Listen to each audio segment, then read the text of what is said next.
Well, let's go ahead and get our next guest on now because he's on the line, and it might as well fly off. But Michael Peck, coach of the Idaho Stampede, and was there for Summer League and a big part of the Blazers organization and the coaching side of it. Michael, thanks for the time. We appreciate it.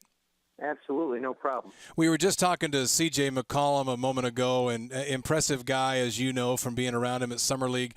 Mike Rice makes a good point, about the depth now, and CJ being measured maybe against what Damian did last year. What do you think is in store after seeing him up close for CJ McCollum in a rookie year that will be much different than Damian's last year as far as his own expectations, his minutes and whatnot? But what kind of guy is he from your view of being around him as much as you have been? Very, high IQ player, has a really good feel and understanding of the game, understands, spacing, the pace. He's got good pace about him. I think a little bit, for people that are looking at it and thinking, oh, this is the next Damian Lillard, or to have a season like Damian, I don't think that's completely fair. I'm not saying he can or won't, but they're different players. I think, obviously Damian is more of a true point that can score, and I think CJ has had to play off the ball for his college at Lehigh for 4 years more so, and had to take on the brunt of scoring a lot for them. So they're a little bit different in that regard, but they both have great pace, good feel for the game, and they've just got a good poise about them. I've been watching E.J. Singler and DeBose, the Mississippi State guy, and Richard Howell play. Is there a chance that if they don't make the Blazer roster, they'll be down with you? Because they really have looked good in the last 2 weeks in my eyes. And, I think they'd be great additions to the Idaho Stampede. Have you had a chance to look at their games? Well, I was able to, fortunately, and I guess unfortunately, you could say, firsthand witness D-Boss. Yeah. If the old saying goes, if you can't beat him, join him.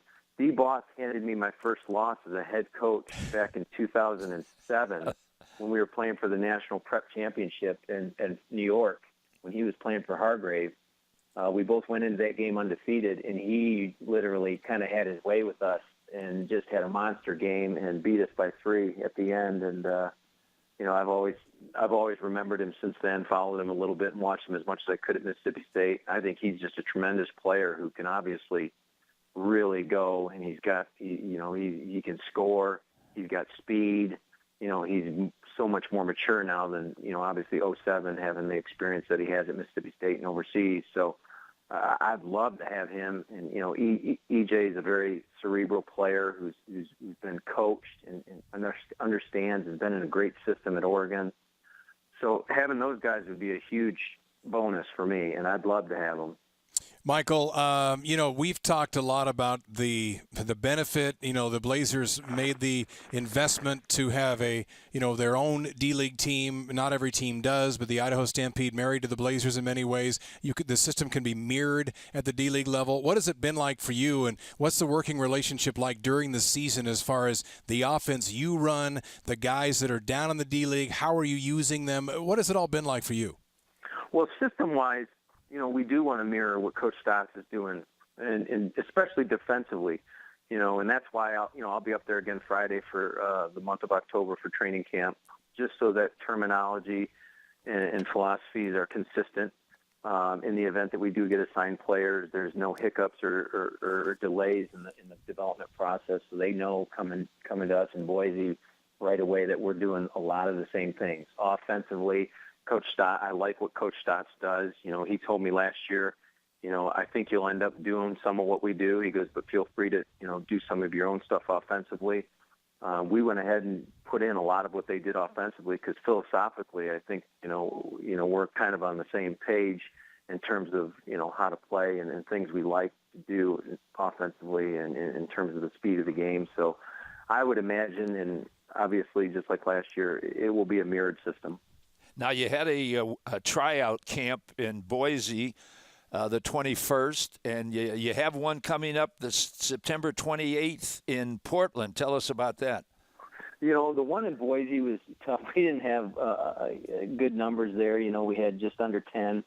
That's a tough market, Yeah. And nowadays for kids to get in there and, take the brunt of the cost of getting there into that market is a little tougher. And But Portland's this week is going to be good. I think we're over 30 on those numbers, so we're looking forward. There's a few kids that will be there that we know of beforehand that we're anxious to kind of see firsthand and see how they do and work out for us. But I think it'll be good. And obviously, like anything, when you have those, if you can pluck 2 or 3 guys from there and invite them to our training camp in Boise, that would be ideal. When do you start your training camp in Boise? Ours starts, I believe it's like the 11th, November 10th or 11th, right in that neighborhood.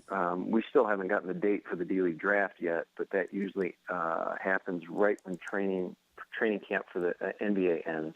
Speaking of the draft, Michael, and I saw you in Vegas and didn't get a chance to ask you about this, but it surprised so many people that Anthony Bennett went number 1 to Cleveland. You coached Anthony at Findlay Prep where you had so much success in Vegas. Did it surprise you that Bennett went number 1, and what kind of a pro do you think he'll make, maybe not only in his first year but long term? Yes and no. It surprised me because when you heard his name and it happened, you're kind of like taken aback. But then when you look at this year's draft and all the speculation, preceding it, and you heard 3 or 4 different names that people were saying or speculating could go number 1. So you never really knew what was going to happen. So in that regard, it wasn't a complete surprise, but it was a little bit, surreal when they did call his name. But I would anticipate Anthony having a great career. I don't, with the shoulder surgery, I know he's back in action doing stuff now. He's still got to get in game shape, which will take some time for him because that was always one of the things that he was, that was kind of could be his crutch, so to speak, is maintaining that level of conditioning. But now that he's a true pro and he's spending time with those strength guys, and his diet's going to be monitored closely because he'll treat it as such. I think he's going to be great. I really do.